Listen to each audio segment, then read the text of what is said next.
Bienvenue à tous pour ce webinaire sur la gestion de flotte de véhicules. Je suis ravie de vous accueillir dans ce webinaire qui est dans le cadre d'une action sur la mobilité des salariés, dans un partenariat technique et financier avec l'ADEME, Auvergne-Rhône-Alpes, et avec le conseil départemental de l'Isère. Donc, nous allons tout d'abord voir les différents webinaires. Donc, nous avons aujourd'hui ce webinaire sur la gestion de flotte de véhicules. On aura dans la continuité de ce webinaire un atelier sur la réalisation d'un audit flash pour votre flotte de véhicules. Ensuite, alors, juste avant, en octobre, avec la CCI de la Drôme, un atelier sur les plans de mobilité. Et en novembre-décembre, un webinaire sur les carburants alternatifs. On a voulu aussi vous préciser les webinaires qui étaient aussi sur les déchets, sur l'énergie. Donc le 11 octobre, un atelier sur bien piloter sa gestion de déchets. En énergie, le 17 octobre, un webinaire sur le tiers financement. Et le 9 décembre, un webinaire sur le comptage. Voilà. Donc, on va rentrer rapidement dans le vif du sujet avec tout d'abord aujourd'hui une précision sur les conditions de ce webinaire. Donc, vous avez bien évidemment la possibilité de participer via le chat. Donc, on vous y incite très fortement pour poser vos questions, faire vos commentaires, faire des compléments. Voilà, moi je le redirai, bien évidemment, je rediffuserai donc à l'oral. Vous ne pouvez pas parler directement, en tout cas à l'oral, mais c'est bien via le chat. On est donc deux intervenants, donc vous pouvez nous voir en direct. Donc moi, Odile Ribière, donc je suis conseillère entreprise au sein de la Chambre de commerce Nord-Isère. J'accompagne les entreprises sur les thématiques environnementales et entre autres sur la mobilité. Et donc, l'intervenant que je remercie en même temps, donc, qui est Alexandre Stéphanie de l'entreprise Aficar. Bonjour. Bonjour Alexandre, merci d'être avec nous et on va commencer, vu qu'on a perdu quelques minutes, on va commencer assez rapidement. On vous propose de mentionner vos questions au fur et à mesure et on répondra à toutes les questions à la fin de ce webinaire, donc à partir de 11h35. Voilà. Alors, juste pour repréciser très rapidement le rôle de la Chambre de commerce, nous, on est bien là pour vraiment faire l'interface de communication entre le monde économique et le monde des collectivités et des autorités organisatrices de mobilité et des différents acteurs de la mobilité. Parce qu'il en existe plusieurs, des associations et d'autres acteurs sur la mobilité. Donc, c'est vraiment le rôle de la CCI. Et évidemment, on a aussi un rôle d'accompagnement des entreprises, que ce soit autant sur une identification des enjeux et la définition des besoins sur la mobilité. Et on va aussi, bien sûr, faire le lien, mettre en relation avec les experts techniques, les prestataires, donc entre autres comme Aficar ou comme les autres bureaux d'études, et avec les autorités organisatrices de mobilité, etc. Un petit rappel quand même sur la législation en vigueur, parce que ça me paraît primordial, même si je pense les participants l'ont bien en tête. Donc, les plans de mobilité qui sont obligatoires depuis le 1er janvier 2018 pour toutes les entreprises de plus de 100 salariés qui se trouvent sur un territoire où il y a un plan de déplacement urbain. Donc, on ne va pas forcément aller dans le détail parce que ce n'est pas forcément l'objet de ce webinaire, mais ça me paraissait important de le mentionner et de mentionner surtout les mesures incontournables d'un plan de mobilité.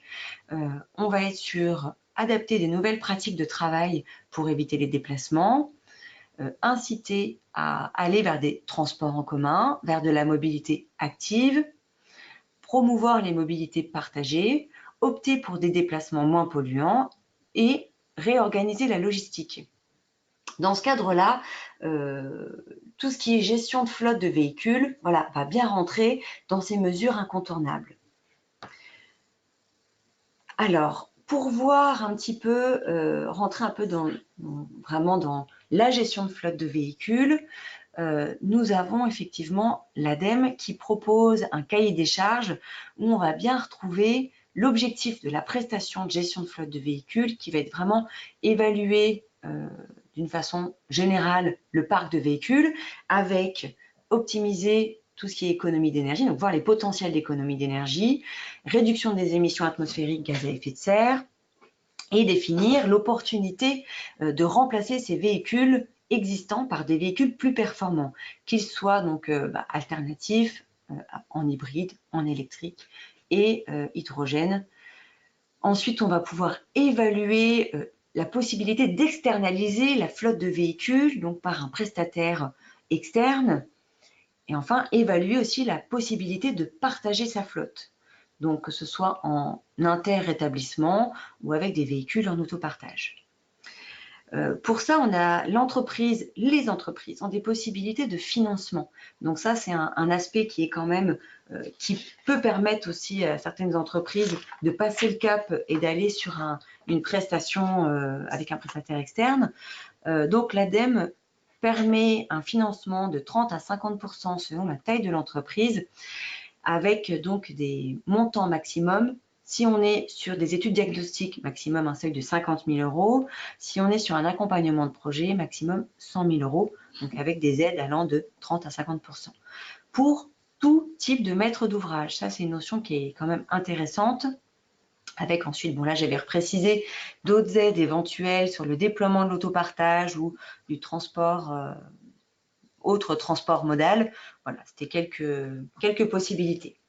Ensuite, sur toujours cet accompagnement, nous, dans nos cadres d'action collective, donc avec Optime Énergie, on a possibilité d'avoir, on va dire, que les entreprises puissent mettre le pied à l'étrier avec de 1 à 4 demi-journées d'accompagnement avec un financement de 60% avec l'ADEME.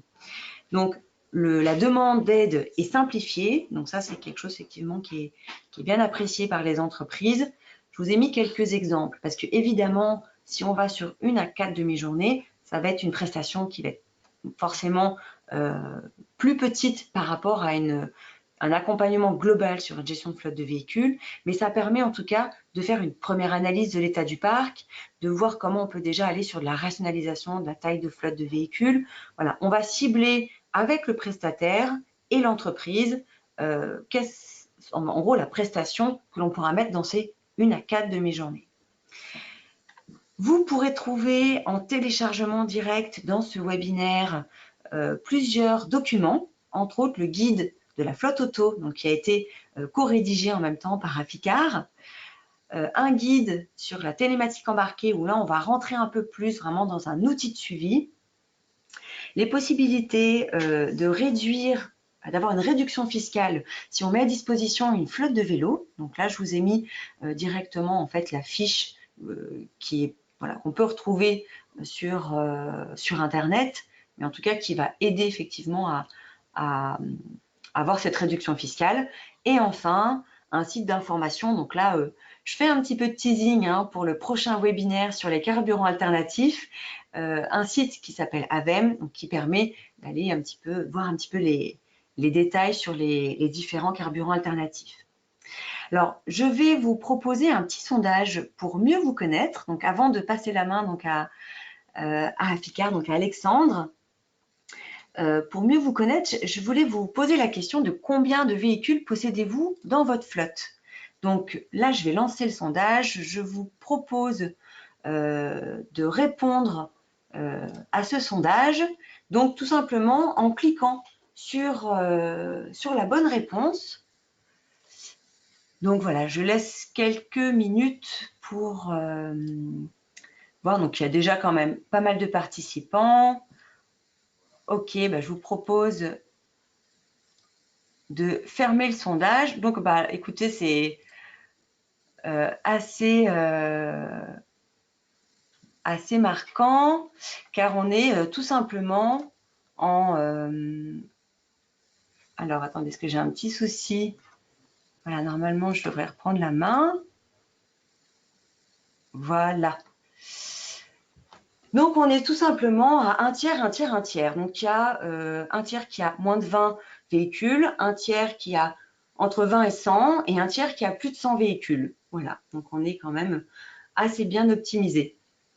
Alors, Alexandre, je vais vous passer la parole. Merci, bonjour. Bonjour à tous de nouveau. Alors aujourd'hui, on a quelques instants pour discuter de l'optimisation de la gestion de vos flottes automobiles. L'idée n'est pas, bien sûr, de repartir avec toutes les réponses à vos questions, mais peut-être d'avoir déjà dans un premier temps quelques pistes, en tout cas d'amélioration, et de dire ça, ce sera peut-être un sujet que je souhaiterais traiter un petit peu plus tard. On parle de flotte aujourd'hui parce que les flottes automobiles dans les entreprises qui en possèdent représentent en général un poste de coût très important, qui sont sous-estimés ou mal connus. En règle générale, on dit que la flotte est dans le top 5 des charges d'une entreprise. Si vous prenez des activités où il y a quasiment nécessairement un collaborateur associé à un véhicule, typiquement vous avez de la maintenance industrielle, peut-être des commerciaux itinérants, on arrive au deuxième poste de coût après salaire et charges. Donc c'est quand même des métriques à avoir un petit peu en tête. Pour vous présenter rapidement Afficar, on a eu 15 ans cette année, voilà, on a fait notre anniversaire au mois d'août. Bon anniversaire.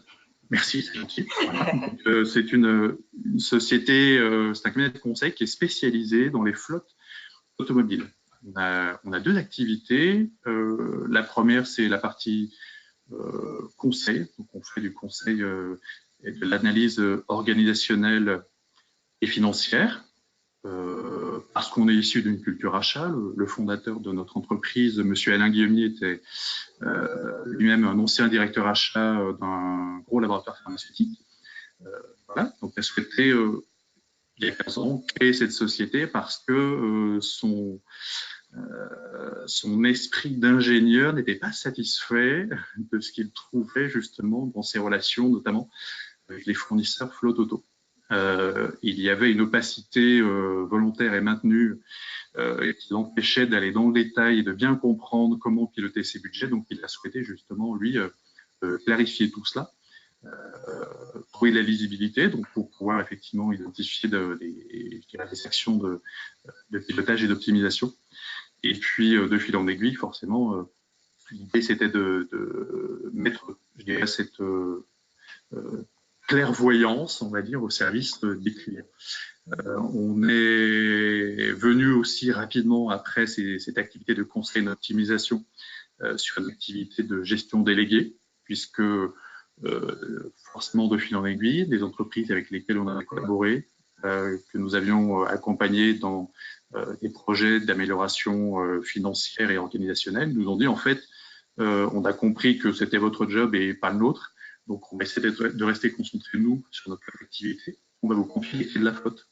Donc là, c'est assurer un service pour l'entreprise, les utilisateurs, leur faciliter la vie, ça c'est très important. Et puis aussi avoir une logique d'amélioration continue dans le pilotage au quotidien de cette flotte, toujours de service aux conducteurs et puis de réduction permanente des coûts aussi. Donc, on est basé à Lyon principalement, mais évidemment, on a aussi un bureau à Paris. Aujourd'hui, on représente environ 3 millions d'euros de chiffre d'affaires sur toutes nos activités. Et on insiste beaucoup sur le fait que nous soyons un acteur indépendant.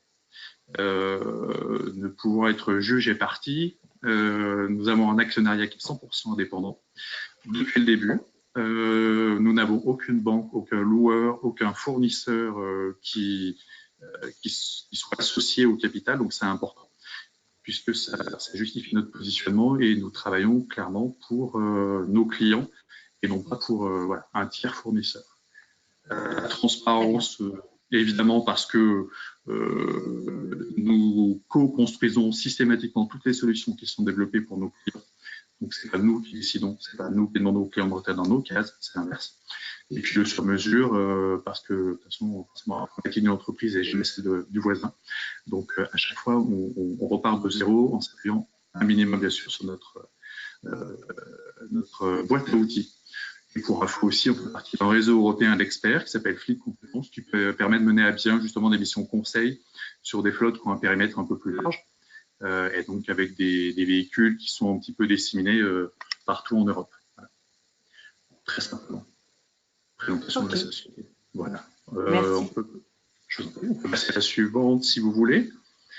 En fait, dans nos périmètres d'activité, ça permet, je pense, de comprendre aussi et d'identifier les leviers justement d'optimisation des flottes d'automobiles. Ces leviers, quand ils sont bien appréhendés et je dirais suivis et travaillés avec une stratégie raisonnée, permettent en règle générale d'atteindre des optimisations, des réductions qui sont de l'ordre de 15 à 20%. Certaines fois, on fait un petit peu plus, si vraiment on part de très très loin. Des fois, il y a des flottes qui ont besoin d'un gros coup de main. Certaines fois, on fait aussi moins si on a déjà un niveau de maturité dans la gestion, dans les achats qui est plus important. Donc, à chaque fois, on va partir sur la valeur moyenne. Le premier levier d'intervention, bien sûr, il est économique, puisque, comme je le disais tout à l'heure, une flotte, ça pose deux coûts, essentiellement, mais deux coûts nécessaires, tout est obligatoire. Donc, on va étudier le TCO, on reviendra un petit peu plus loin sur ce qu'est le TCO, parce qu'on en entend parler tout le temps, mais finalement, qu'est-ce qu'on va mettre là-dedans? On réalisera bien sûr un diagnostic complet des conditions de tarification.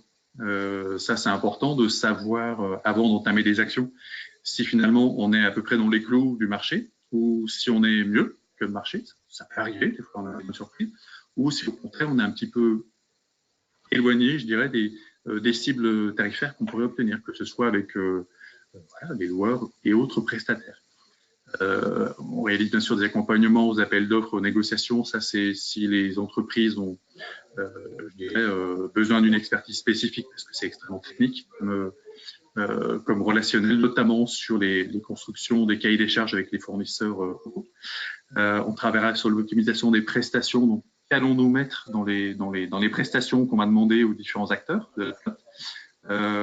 Éviter la redondance dans ces prestations. Certaines fois, typiquement, on va se retrouver avec des véhicules de remplacement et dans le contrat de location de véhicules et dans l'assurance flotte auto. Donc, on paye deux fois quand on met un service, par exemple. On peut aussi avoir des garanties de perte financière qui peuvent être prises ailleurs que chez le loueur. Bref, étude de rachat de parc s'il y a lieu. Ça, c'est des stratégies sur la composition et les choix de financement. L'aspect organisationnel qui est très important, puisque je dirais il est même central quand on parle de gestion de flotte. Est-ce qu'on a les bons outils pour gérer sa flotte? Est-ce qu'on a les bonnes personnes? Est-ce que les process internes de gestion sont rationnels? Typiquement, on a souvent affaire à des entreprises qui ont fait beaucoup de croissance externe, qui ont empilé en fait des cultures d'entreprise différentes, donc plutôt hétérogènes. Et on pense que tout le monde s'est mis à travailler de la même manière, parce que facialement, on n'a plus qu'une seule entreprise. Mais au final, en fait, vous avez peut-être 10 entreprises qui ont été intégrées et 10 façons de faire différentes, avec l'impossibilité d'avoir une vision globale des coûts de sa flotte. Donc ça, c'est, je dirais, quelque chose qui est bien sûr à travailler assez régulièrement. Nous, on le fait souvent, on s'arrache un peu les cheveux d'ailleurs, ça se voit. Mais voilà, c'est un vrai levier de progrès. Politique et catalogue de véhicules, ça c'est du classique. Mais voilà, qui conduit quoi, comment, les niveaux hiérarchiques. Alors, on parlait bien sûr du travail avec l'ADEME sur la fiscalité, les émissions de CO2, les nouvelles normes dont on entend beaucoup parler. Donc ça, c'est du transversal. Motivation, implication des conducteurs, là aussi c'est central parce que vous aurez beau avoir, je dirais, les meilleures conditions fournisseurs, avec tout le monde, la meilleure police d'assurance, les plus beaux véhicules qui consomment le moins possible. Il y a toujours quelqu'un qui conduit derrière. Donc, comment vous allez animer vos conducteurs sur le respect de tout simplement du code de la route, sur la sinistralité, l'image de marque, le carburant, tout ce qui va constituer souvent en fait beaucoup de coûts cachés. Et dans ces cas-là, c'est aussi bien de faire une petite formation éco-conduite en même temps. Je fais juste une petite parenthèse, par exemple. Ça peut être dans le cadre justement d'un plan de prévention du risque routier, oui, un des leviers qui peut être activé si on identifie que c'est une action qui peut fonctionner parce que les gens aiment un petit peu l'événementiel, le ludique, ils se piquent un petit peu au jeu de ce challenge. Si c'est bien animé, oui, effectivement, ça peut être un levier extrêmement intéressant, et en termes aussi, comme on dit, voilà, de team building, tout ce que vous voulez. Il ne faut pas que ce soit du one shot, sinon on va rester sur un effet qui va être à court terme, mais repris régulièrement, en communiquant autour de ça, effectivement, c'est quelque chose de super intéressant. Il ne faut pas oublier que voilà, on est tous assez joueurs, finalement, quand on parle d'automobile, et on aime bien être le meilleur conducteur. Donc, si vous avez moyen de le suivre et de l'animer, ça peut être effectivement chouette de se dire je suis le meilleur éco-conducteur de l'entreprise. Et également, de façon corrélée, on s'aperçoit, mais ça, c'est plutôt bien en général, que la réduction de la consommation va souvent de pair avec une réduction de la sinistralité. Parce que quand on est co-conduit, on est dans une conduite plus anticipative et voilà, évidemment, ça va se voir un petit peu. La partie fiscalité. Donc, j'en parlais un petit peu tout à l'heure sur les choix de financement qui vont induire justement des choix fiscaux.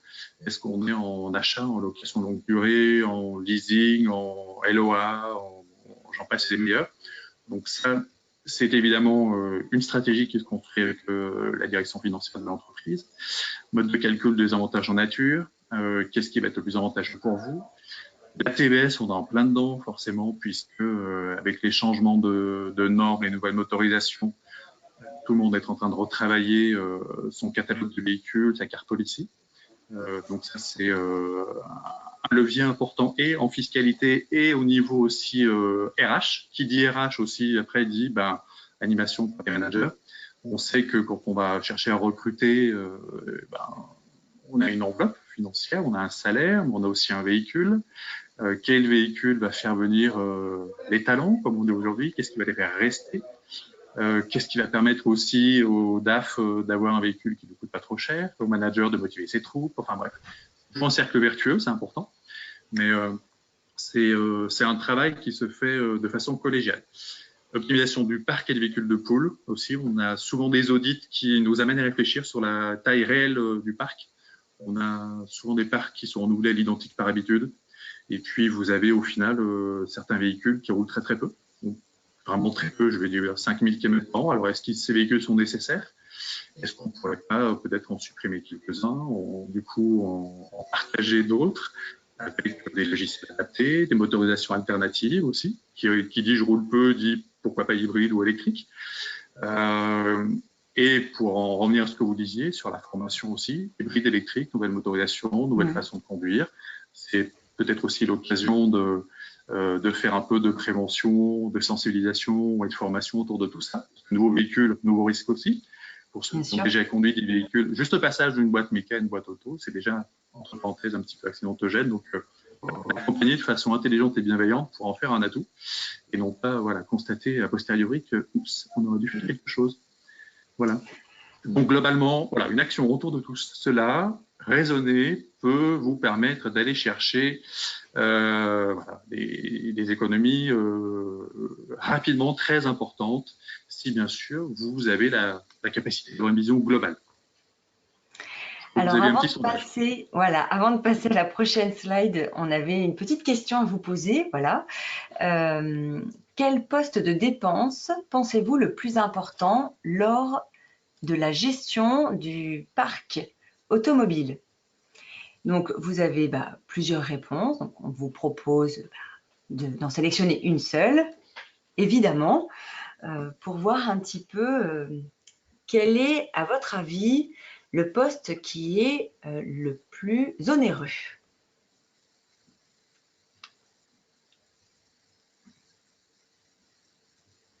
Eh bien, il y a de l'hésitation.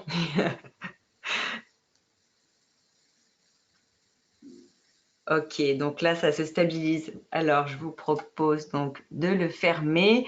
On est donc à 50% sur le carburant. En tout cas, vous avez répondu 50% pour le carburant, 28% sur le loyer financier, 17% sur les services entretien de l'assurance et 6% frais de remise en état. Alors là, du coup, on voit en même temps j'allais dire la réalité. Donc, Alexandre. Alors, effectivement, là, on vous propose un tableau synthétique et moyen de ce qu'est un TCO aujourd'hui sur une flotte. Alors, ça va être représentatif pour certains, un peu moins pour d'autres. L'idée, c'est d'avoir les proportions en tête, qui peuvent varier d'une activité à l'autre, mais effectivement, en règle générale, la partie loyer financier pèse assez lourd, suivi de près par le carburant. Alors, ça dépend un petit peu du contexte, hein. Certaines fois, c'est plus un sujet que d'autres, mais on voit que globalement, on a quasiment un gros tiers autour du loyer financier, du financement des véhicules en tout cas. Un quart sur le carburant, d'où effectivement les actions dont vous parliez tout à l'heure, hein, sur la sensibilisation de conducteurs. Une grosse partie sur les services, entretien, pneus, véhicules relais, assurance, etc. Donc c'est une grosse catégorie qui est constituée de plusieurs sous-catégories. Les frais de remise en état, même chose, à géométrie variable, parce que quand on dit 5% à peu près, c'est souvent sur du facial. Donc, ce qu'on va identifier tout de suite, au moment, par exemple, des frais de restitution, on va les intégrer. En règle générale, ce qui n'est pas toujours pris en compte par les entreprises, c'est toute la partie qui est auto-assurée. C'est les réparations qu'on va payer soi-même, avant peut-être de rendre une voiture à un loueur.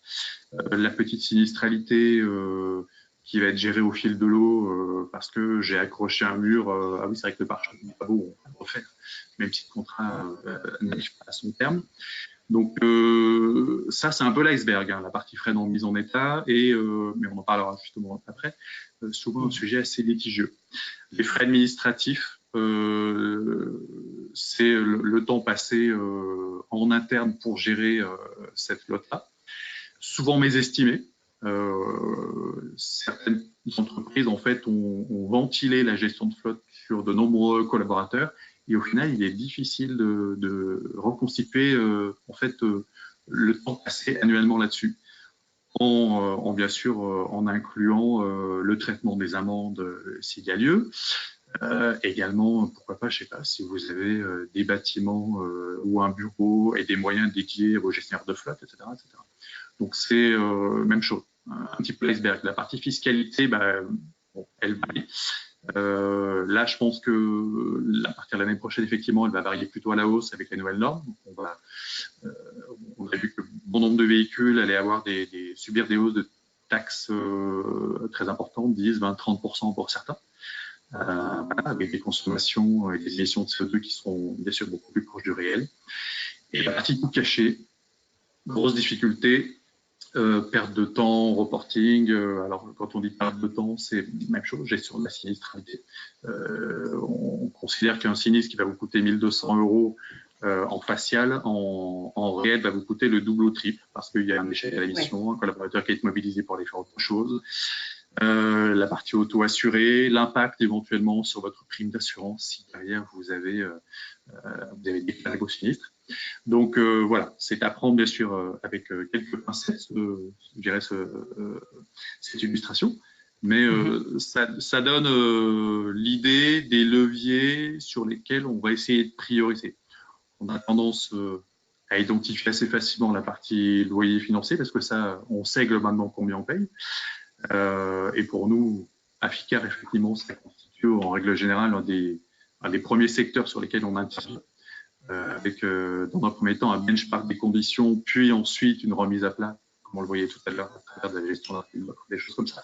Mais entre parenthèses, c'est du classique parce qu'on est cabinet achat et expert en achat auto, donc ça, on nous attend bien là-dessus. La partie carburant, souvent, c'est un peu plus délicat d'accompagner sur cette réduction-là, mais on a des stratégies à proposer, bien sûr. Et puis, pour avoir une idée de cas concret, en fait, si on passe à la dia suivante, je pense. Oui. Alors, moi, je voulais juste vous dire quand même que les participants, ils avaient quand même bien répondu, car on avait en premier, bon, le carburant, bon, on n'est pas loin entre carburant et loyer financier, on est bien quand même sur les deux postes principaux, et du coup, on arrive, vous aviez quand même, les participants avaient quand même une bonne idée des postes qui étaient les plus onéreux. Bon, du coup, on va effectivement aller sur l'exemple, donc avec... En fait, pour partir du du rôle en fait du gestionnaire de flotte. Aujourd'hui, un gestionnaire de flotte, c'est de plus en plus un expert de la flotte, contrairement à ce qui était le cas, je dirais, il y a 5 ou 10 ans, où, passez-moi l'expression, mais pour certains, en fait, on était un peu placardisé, ou quelqu'un qui avait encore un petit peu de temps libre, on lui donnait la flotte à gérer. Mais sans forcément de responsabilisation très particulière. Aujourd'hui, un gestionnaire de flotte, comme je disais, c'est un expert qui va évidemment, comme son nom l'indique, gérer dans un premier temps un parc de véhicules. Mais qui dit parc de véhicules dit forcément utilisateur. Donc, si vous voulez cliquer au deal, pardon, bien sûr. Voilà. On va commencer à avoir des interactions avec les demandes des conducteurs. Parce qu'au départ, oui, je pilote mon parc, je sais combien j'ai de voitures, j'ai des voitures, donc je vais avoir des fournisseurs, mais j'ai aussi à gérer les demandes de mes conducteurs, typiquement mes cartes carburant, s'il y en a, mes déclarations de sinistres. Ils vont me demander de gérer les pneumatiques, j'en passe et le meilleur. Donc, il va falloir voilà, constamment être à l'écoute de ces gens-là et pouvoir leur envoyer des informations, que ce soit par mail, par téléphone, tout ce qu'on veut. Bien sûr, on est un gestionnaire de coûts parce qu'on a des fournisseurs, on a des budgets. Donc, on doit aussi piloter ces budgets-là, rester dans les clous de ce qui nous a été alloué, savoir si ce qu'on paye correspond à ce qui avait été prévu, donc pouvoir faire des rapprochements de factures, pouvoir vérifier que la prestation délivrée est bien celle qui avait été prévue. Donc, nécessité aussi, je dirais, d'avoir, si vous voulez encore cliquer au deal, s'il vous plaît, une stratégie. Donc, cette stratégie, elle va s'écrire avec la direction, avec les services ressources humaines, avec les services financiers, de façon à se projeter sur ce qu'est ma flotte aujourd'hui, ce qu'elle va être demain. On parle d'optimisation parce que tout le monde a besoin de réaliser des économies de se tenir au budget. Donc, la chose, on se dit, ma flotte, pareil, pour donner des métriques, on sait qu'à peu près une flotte de 150 véhicules coûte au global, annuellement, environ 1 million d'euros. Vous avez 50 véhicules, vous êtes autour de 300 000 euros. Donc, si vous êtes capable de reconstituer votre TCO et que vous apercevez que votre flotte, elle est plutôt, pour 50 véhicules, autour de 400 000 euros, vous allez pouvoir vous dire qu'il y a certainement, effectivement, des choses que vous allez pouvoir faire et donc construire une stratégie et fixer des objectifs. Tout à l'heure, voilà, je parlais de moyens de communication parce qu'on interagit, en fait, avec tout le monde. Collaborateurs, direction, fournisseurs, etc., etc. Et puis, bien sûr, le gestionnaire de flotte, mais ça, on le sait, c'est aussi celui qui va gérer toutes les galères du quotidien. Voilà. Donc, les problématiques fournisseurs, avant tout, bien sûr, les accidents, les pannes et tous les dysfonctionnements constatés. Donc, il doit être un peu schizophrène parce qu'il doit être chef d'orchestre de l'urgence, de la vision à long terme, de la stratégie, savoir parler tous les langages et les langages des collaborateurs, connaître leur métier, comprendre leurs besoins, mais aussi avoir en tête les attentes de la direction, les attentes du service commerce, des managers, des RH, etc. Donc, bien sûr, pour pouvoir gérer toutes ces tâches, je dirais que la colonne vertébrale évidente pour exercer son métier, c'est de disposer d'un outil métier qui lui permette non pas d'être en permanence en train d'aller chercher ces informations, mais qui lui permette de les centraliser. Aujourd'hui encore, il y a de très nombreuses entreprises qui gèrent leur flotte à la feuille Excel. C'est le pire. Certaines sont encore, je dirais, presque encore au papier ou au classeur.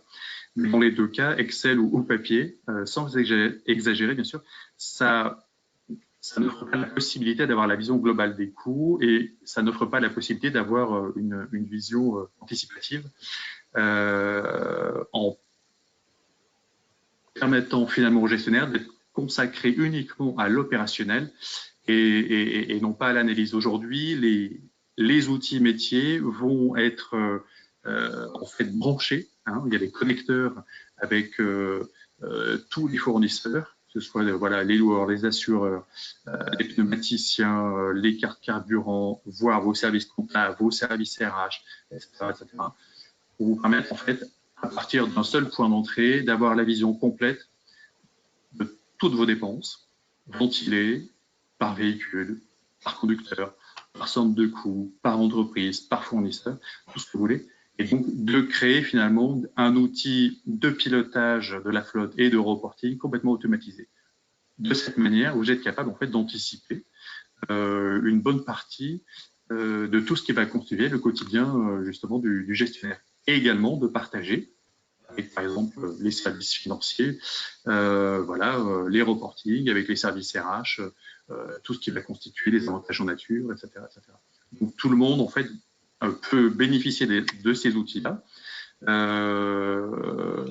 Et donc réaliser rien qu'avec un outil en fait déjà des économies très importantes. Le seul moyen en fait de connaître, oui, je vous en prie, le seul moyen de connaître le coût total de votre flotte, effectivement, c'est de disposer aujourd'hui d'un outil du 21e siècle. Voilà, c'est ça.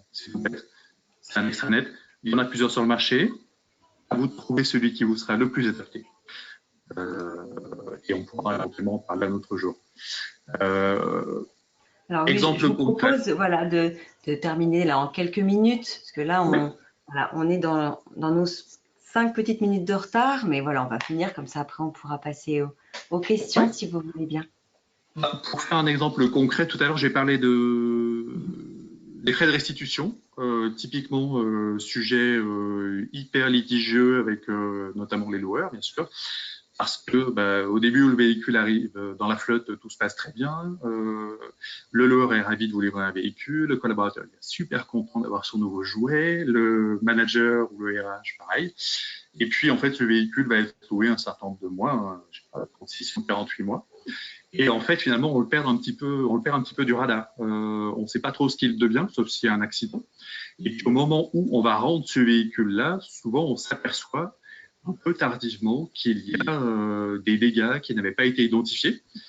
Et on s'en aperçoit si tardivement en fait que c'est le loueur, bien sûr, qui vous envoie la facture de ces fameux frais de remise en état. Et donc là, on a tendance à vouloir, bien sûr, renégocier, mais il est trop tard déjà, parce qu'on n'a pas, voilà, on n'a pas anticipé tout cela. Et on a juste le choix en fait de payer et de se dire les loueurs vraiment c'est pas des gens bien, ils abusent de la situation, etc. L'intérêt d'avoir un gestionnaire de flotte interne ou externe qui soit, je dirais, à minima bien calibré et expert, c'est que c'est quelqu'un qui va travailler, par exemple, sur ces restitutions, mais à minima 3 mois avant la fin des contrats. C'est-à-dire qu'avec un outil, même chose, qui était bien calibré et paramétré, cet outil va vous permettre d'avoir l'information, de vous dire attention, dans 3 mois, vous allez rendre le véhicule de Monsieur Stéphanie. Peut-être serait-il intéressant de commencer à avoir une vision de son état. Est-ce qu'on aura des choses à faire? Donc, il existe différents outils au niveau du marché qui vont vous permettre de remonter des informations factuelles sur l'état de ce véhicule-là. Par exemple, vous avez des applications smartphones qui vont vous permettre de faire des états de parc de vos véhicules, puis de comparer éventuellement des frais de remise en état entre un réseau partenaire que vous pourriez avoir, puis la grille des loueurs, de façon à vous dire ça je le laisse faire au loueur, ça je vais peut-être le faire réparer moi-même, ou éventuellement le sinistre est trop gros, je vais peut-être le passer effectivement auprès de l'assurance. Si on a l'information 3 mois avant, on est capable d'arbitrer sereinement, de prendre une décision. Et également, ça permet aussi de motiver le collaborateur et de l'impliquer dans l'état de son véhicule. Là, on le fait à 3 mois avant, mais rien ne nous empêche finalement de le faire tout de suite. C'est-à-dire qu'à l'instant où vous avez le véhicule qui va rentrer dans votre parc vous allez pouvoir aussi demander à votre collaborateur tout de suite de faire un état visuel avec ces fameux, par exemple, l'outil photo smartphone.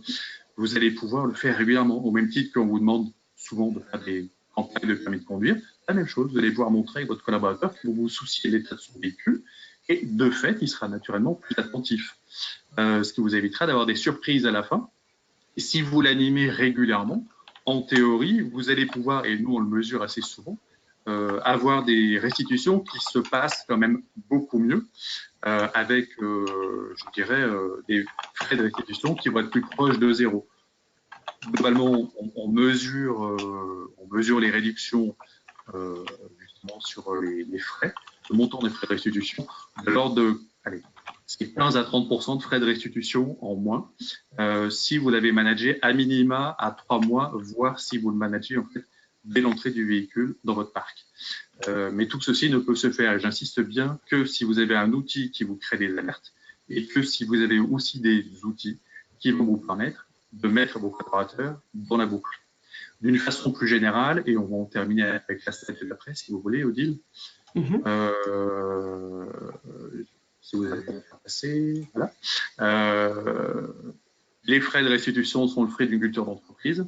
C'est ce que je disais à l'instant. Si on le manage et qu'on s'en occupe régulièrement, c'est comme la sécurité, ça fonctionne très bien. Donc, ça va passer par votre gestionnaire de flotte qui aura les bons outils. Et ça va aussi passer par vos RH qui auront des leviers d'implication des collaborateurs, qui auront inclus, pourquoi pas, dans le document unique d'évaluation des risques, cette partie-là, qui aura inclus dans le règlement intérieur aussi un volet autour du risque routier. L'exemplarité des managers, c'est super important parce que, bien sûr, les collaborateurs vont se comporter comme leurs managers qui vont devenir eux-mêmes aussi des relais sur ce volet-là. Et ça, je dirais, cette façon d'appréhender chaque sujet d'une façon globale, c'est soit l'affaire d'un gestionnaire expert que vous avez en interne, que vous avez formé, soit effectivement l'affaire d'un gestionnaire externe qui, lui, est expert de ce métier-là et va vous permettre, en fait, à chaque instant, de prendre le sujet, non pas par le petit bout de la lorgnette, mais au contraire, vraiment d'avoir la grande image, comme on dit, et de vous amener des outils, des questions et plusieurs stratégies. Il n'y en a pas une qui est meilleure que les autres, il y en a une qui est adaptée à vous et à votre culture d'entreprise. Ça, c'est super important. Voilà, j'ai essayé de rattraper un petit peu sur la fin. Ça s'est vu peut-être? Ok, non, c'était très bien, pas de souci. En tout cas, je pense que vous avez été très clair, nous avons été très clairs, car pour l'instant, nous n'avons pas de questions, pas de commentaires. Donc, bah, écoutez, ça veut dire qu'on a été très très clair, c'est bien. Je vais moi aussi juste compléter par un petit peu quelques éléments sur cet atelier-là de gestion de flotte de véhicules où on est vraiment dans la continuité de ce webinaire. Parce que là, on a déjà vu un petit peu les bases, un petit peu sur la gestion de flotte de véhicules en interne d'un point de vue organisationnel ou même opérationnel avec des outils. Ce qu'on vous propose, c'est effectivement d'aller un petit peu plus loin sur un atelier en présentiel où on va être sur un temps de 2h30, de 9h30 à midi. Donc là, on vous propose la date du 5 novembre. Pour l'instant, il est prévu sur Villefontaine, donc dans le Nord-Isère. Il est bien évidemment envisageable de déplacer en fonction de la localisation des entreprises qui sont intéressées pour cet atelier, voilà, de délocaliser sur Chambéry, sur Lyon ou sur Valence. En tout cas, il n'y a aucun problème. Donc, on vous propose, donc dans le petite enquête de satisfaction, on vous posera cette question. N'hésitez pas à mentionner si vous êtes bien sûr intéressé par cet atelier et bien sûr nous dire aussi ce que vous avez pensé de ce webinaire. C'est très important pour nous d'un point de vue autant contenu que aussi d'un point de vue écoute et confort. Voilà, ça c'est des notions qui sont importantes pour nous améliorer par la suite. Pour venir sur l'atelier, quel est l'objectif de cet atelier? C'est d'avoir, en tout cas de réaliser un audit flash sur votre flotte de véhicules. Donc, vous voyez bien flash en 2h30, mais d'avoir aussi cette possibilité d'échanger avec d'autres entreprises et de voir un petit peu chacune des entreprises quels vont être peut-être leur coût complet de leur flotte de véhicules, d'essayer de reconstituer aussi le TCO, donc qu'on a pu mentionner. Donc, ce sera une première approche. Bien évidemment, on ne pourra pas aller autant dans le détail que dans le cadre d'une prestation d'accompagnement sur la flotte de véhicules, évidemment. Alors, si je puis ajouter, en fait, Sur cet atelier, on aimerait aussi nous partager quelque chose qu'on a mis en place. Ça, c'est l'instant réclame, comme on dit. C'est juste le Mobility Lab. En fait, on a une boîte à outils Afficar que l'on met à disposition des gens avec qui on collabore de près ou de loin, hein, des clients, mais aussi des prospects. C'est-à-dire qu'on a des partenaires identifiés qui sont innovants, performants, qu'on essaie de pousser un petit peu et qui constituent déjà en soi des solutions aux différentes problématiques que l'on peut rencontrer dans le cadre de la gestion de flotte. J'ai beaucoup parlé des outils métiers parce que pour moi, c'est central d'avoir un outil. Sur Lyon, on a 2 éditeurs qui sont super. Je vous laisserai les regarder éventuellement si vous le souhaitez. On a également des solutions sur la courte durée, la moyenne durée, des choses assez innovantes dans l'ensemble. Et ça fait partie je dirais, voilà, des choses que l'on souhaite partager aussi sur cet atelier parce que ça vous permet de gagner du temps et puis aussi ça permet d'enrichir son univers de connaissances, son écosystème, même si il se passe rien derrière avec tel ou tel prestataire, mais au moins vous comprenez mieux le rôle des uns et des autres et ça peut permettre justement de réfléchir différemment par la suite. Très bien. Nous avons 2 questions. Donc, ce que je vous propose, c'est alors vous les poser à la suite. Comme ça, voilà, vous pouvez prendre un petit peu en tout cas, les répondre dans l'ordre que vous voudrez. La première question, c'est quelle est l'optimisation pour une flotte achetée? Parce que là, souvent, effectivement, on mentionne la location de la flotte. Donc ça, c'est la première question, donc pour la flotte achetée. Et la deuxième question, c'est sur l'autopartage de type, l'autopartage par exemple proposé par le prestataire Cities. Donc, est-ce que cette solution peut être étudiée dans le cadre de l'audit et du coup proposée en piste d'amélioration également? Donc voilà, les 2 questions sur la flotte si elle est achetée et la flotte si jamais il y a une possibilité d'autopartage. Par rapport à la première question, là, sur l'achat de flotte, effectivement, si on est sur la question d'optimisation financière, est-ce qu'elle a été bien achetée? Quelles sont les éventuelles conditions de négociation qui ont eu lieu? Est-ce qu'on a négocié directement avec le constructeur? Est-ce qu'on a pu négocier correctement des remises au regard du marché et des pratiques qui peuvent se faire? C'est vrai que quand on achète seul 20 voitures, peut-être qu'on va peser un peu moins lourd que si on passe par un partenaire qui, lui, va en acheter 1000 sur l'année, vous voyez. Ensuite, ça, c'est le premier volet. Le deuxième point, c'est qu'une flotte, qu'elle soit achetée ou louée, de toute façon, c'est une flotte qui va vivre. Donc, elle va être assurée, elle va consommer du carburant, des pneus, de l'entretien. Elle va avoir des accidents et puis elle aura toujours aussi, voilà, évidemment, des conducteurs au volant. Donc, pour remettre le truc en perspective, c'est dans tous les cas de figure, je dirais, une flotte qui va être pilotée de manière globale. Ensuite, l'achat découle d'une stratégie. Souvent, les entreprises qui achètent leurs véhicules savent vraiment pourquoi elles le font. C'est des questions de contrat. Maintenant, peut-être que je sais pas, une nouvelle approche peut être proposée pour certains. On a eu le cas il n'y a pas très longtemps sur un dossier avec une flotte qui était en achat. On avait 50 véhicules et pour des raisons internes, ils ont souhaité tout passer en location longue durée. Donc, du coup, on a eu un travail sur la recomposition de la prochaine flotte.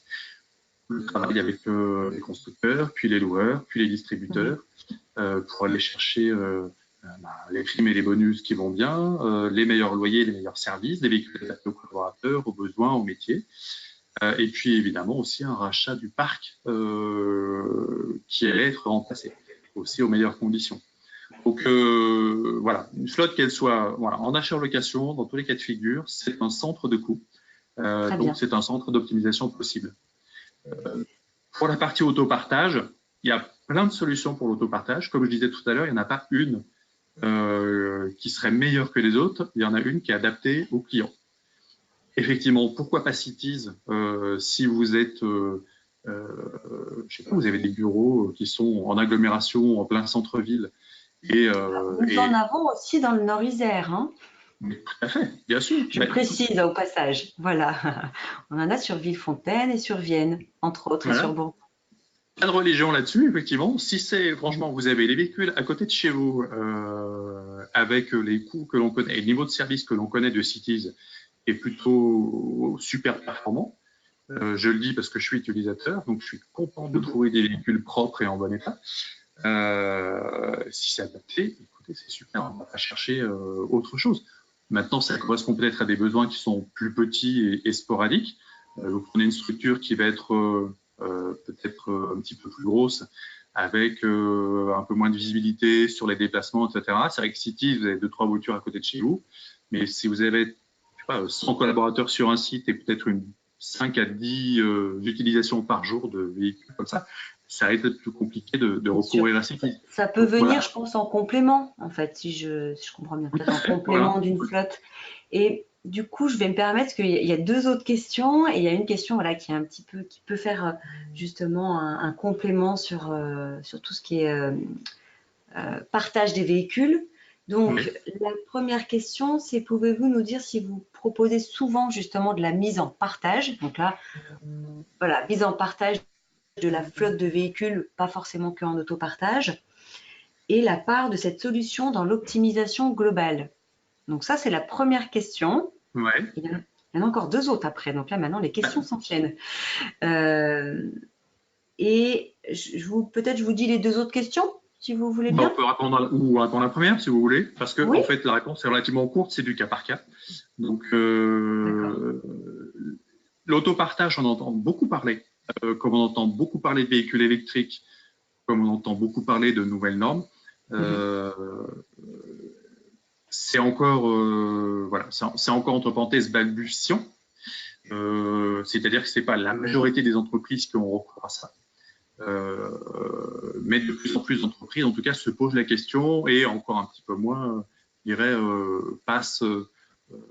franchit le pas. Mais dans tous les cas de figure, il faut que ce soit adapté votre activité de l'autopartage. Quand on voit, je sais pas, typiquement, on a beaucoup de clients en gestion comme ça qui sont plutôt des gros rouleurs, des gens qui vont faire 50 000 par an, on va difficilement faire de l'autopartage. Par contre, après, effectivement, sur des sièges pour des personnels plus sédentaires, on peut revenir après étude sur des solutions telles que celle-ci. Donc, j'ai pas de part là-dedans, c'est vraiment du cas par cas. Il y a des entreprises, on n'en parlera même pas, c'est hors sujet. Et d'autres entreprises, effectivement, on va le creuser et on va même aller dans le déploiement de solutions tout de suite avec un véhicule électrique, parce qu'en plus, on va faire de l'environnemental, on va faire aussi du management des conducteurs, de la gestion des risques, des choses comme ça. Donc, voilà, je dirais qu'il n'y a pas de règles là-dessus, malheureusement. Ou heureusement, d'ailleurs, sinon ce serait redondant. Très bien. Alors, on va essayer d'être un peu dans les temps. Donc là, on a encore quelques minutes pour répondre aux 2 dernières questions. Quelle est la taille minimale de la flotte pour réfléchir à une stratégie de gestion de flotte?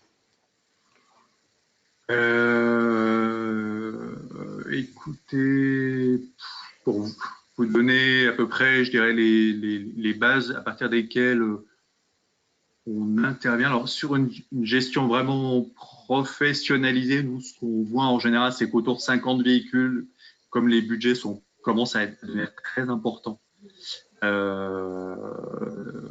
voilà, on a des sollicitations pour de l'accompagnement, soit pour professionnaliser la gestion, soit pour l'externaliser. En deçà, en fait, souvent, on a en interne des interlocuteurs.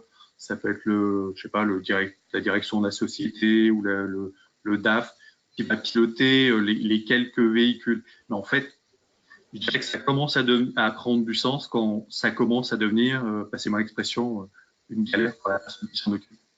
Parce que si ça devient trop chronophage pour quelqu'un dont c'est pas le métier, soit ça va être fait, plus ou moins bien fait d'ailleurs, au détriment de la tâche initiale, soit ça va être mal fait et en fait du coup ça va devenir de fil en aiguille vraiment un poste de coût qui n'a pas lieu d'être.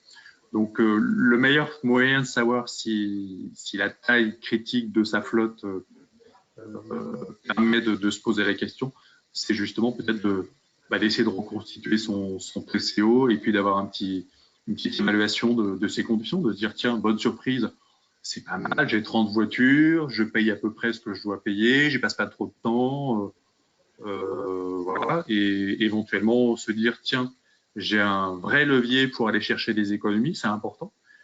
Quand on dit 5% de réduction de votre budget achat, c'est 5% de marge en plus. Par contre, si vous voulez 5% de marge en plus, peut-être qu'il faut faire, je sais pas, 20 ou 30% de ventes supplémentaires. Donc, vous voyez, l'effort à fournir est quand même plus simple si on se concentre sur les achats que si on se dit, pour retrouver 5% de marge en plus, j'éclate les ventes et que cette année, on explose tous les scores. Donc, voilà, il faut se poser autour d'une table et il faut regarder. Mais voilà, pour vous donner un ordre d'idée, nous, c'est vrai qu'on intervient en général autour de 40-50 véhicules. Alors, je vais peut-être juste compléter un petit peu du coup vos propos, en tout cas dire que peut-être pour les entreprises qui ont une flotte de véhicules en deçà du coup du seuil que vous venez de mentionner, des 50 véhicules, la prestation du coup proposée, en tout cas la possibilité d'accompagnement de 1 à 4 demi-journées avec un financement à 60%, qui permet justement d'avoir, en tout cas ce premier accompagnement-là, permet très peut-être justement pour les entreprises qui ont des plus petites flottes de véhicules, de travailler quand même sur la gestion de leur flotte sans avoir un accompagnement aussi complet.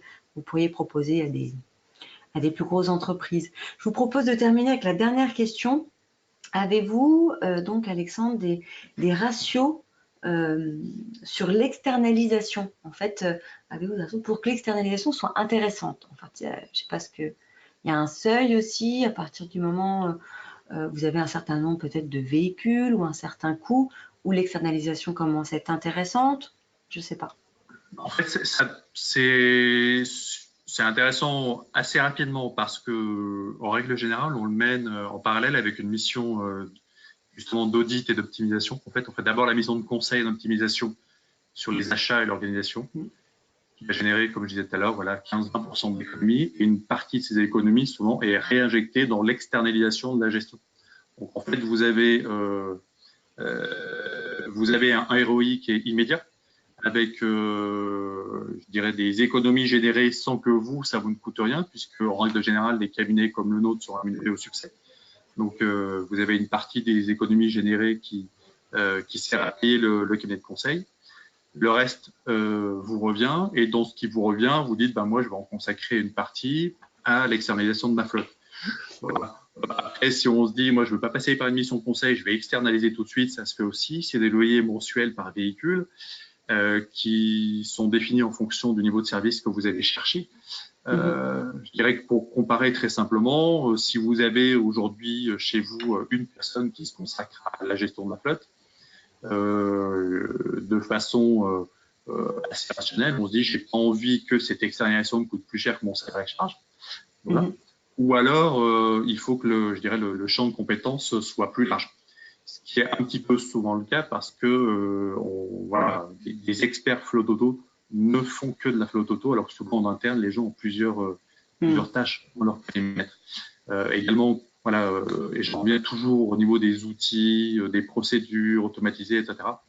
Ça aussi, ça permet de générer au fil de l'eau de la gestion des économies super importantes. Typiquement aussi, le fait de passer par un tiers de confiance, ça vous permet de rester dans le cadre de ce qui a été fixé. On sait qu'aujourd'hui, on a des entreprises qui définissent une carte ici, puis un catalogue, et n'est pas rare qu'il y ait des dérogations à ce catalogue parce qu'on a un collaborateur qui est plus ancien, qui a plus négocié, etc., qui dit non, moi, dans mon catalogue, j'ai accès, n'importe quoi, à une Renault Mégane, j'en veux pas de la voiture, et qui, si c'était en interne, vont pouvoir négocier un véhicule hors catalogue, donc plus cher, sur lequel il n'y aura pas de remise, qui va peut-être consommer plus. Alors, vous avez un tiers de confiance, ce tiers de confiance va lui s'assurer que vous restiez dans ce qui a été prévu, et en plus, quand il renouvellera ce véhicule, vous permettra aussi systématiquement de comparer des offres des différents loueurs référencés de façon transparente. Donc, vous avez à chaque fois, je dirais, toujours un cercle vertueux qui générera des économies en fait en permanence, de façon toujours très transparente. Ça, c'est super important. Donc, il faut l'étudier, d'où l'intérêt aussi de procéder par un audit avant de se lancer à corps perdu dans différentes missions. C'est quand même, je pense, toujours plus pertinent de se mettre autour de la table avec un expert. On sort toutes les données, on va regarder comment vous êtes organisé, et à partir de là, on peut réfléchir. Voilà. S'il y a un sujet, eh ben, tant mieux. S'il n'y a pas de sujet, c'est pas grave, on peut se quitter bons amis, et au moins vous êtes rassurés sur vos procédures. Il y a aussi des gens qui font ça de façon très professionnelle. Voilà. Très bien, merci beaucoup. Alors, nous allons devoir arrêter ce webinaire. J'ai vu qu'il y avait encore une question. Alors, je vais quand même la citer, parce que je pense qu'on peut peut-être y répondre très rapidement. Les experts de flotte intègrent-ils les solutions de mobilité active dans les solutions envisageables?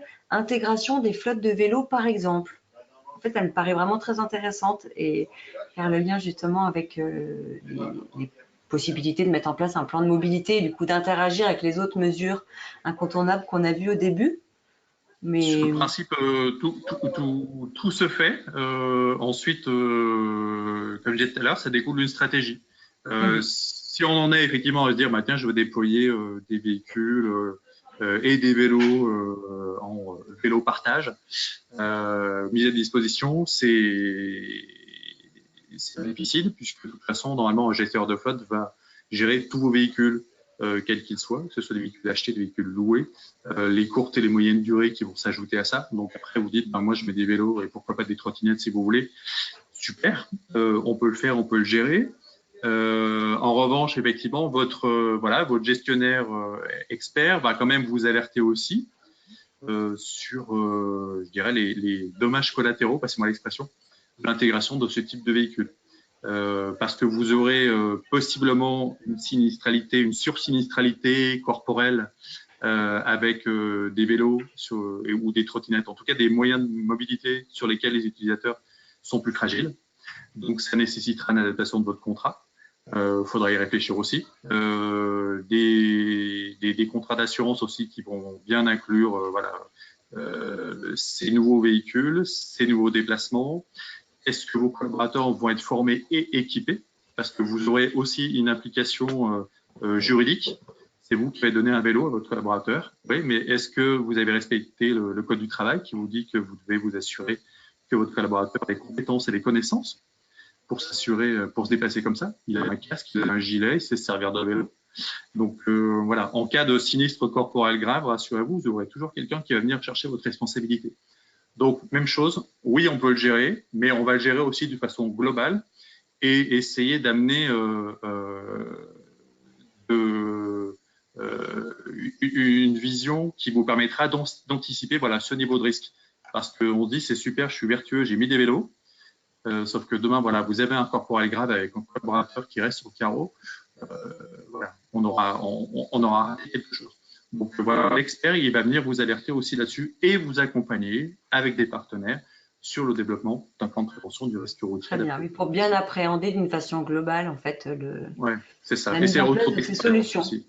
Très bien. Partager les expériences des autres entreprises qui ont fait des choses bien et qui, de temps en temps, ont pu faire quelques bêtises aussi. Très bien. Merci beaucoup, Alexandre, pour votre intervention, vos réponses à toutes ces questions. Vous voyez, au début, je n'avais pas, ça a été un peu difficile à venir, mais maintenant, enfin, il y en a eu plein au final. Nous restons évidemment à la disposition de tous les participants. Si vous souhaitez des compléments ou autres, vous avez en téléchargement, donc dans le webinaire, tous les documents et la présentation de ce webinaire. Je serai ravie, moi, de vous accueillir pour l'atelier du 5 novembre, donc, qui se fera donc certainement à Villefontaine, donc ça se sera à définir, avec un minimum de 5 participants. Donc, effectivement, s'il n'y a pas 5 établissements, ce sera difficile de le maintenir. Mais écoutez, n'hésitez pas à nous mettre en tout cas votre intérêt pour cet atelier. Je vous remercie de votre participation et je vous dis au plaisir de vous retrouver à l'atelier ou à un prochain webinaire. Merci à tous, bonne journée, au revoir Alexandre. Merci, au revoir Odile, au revoir.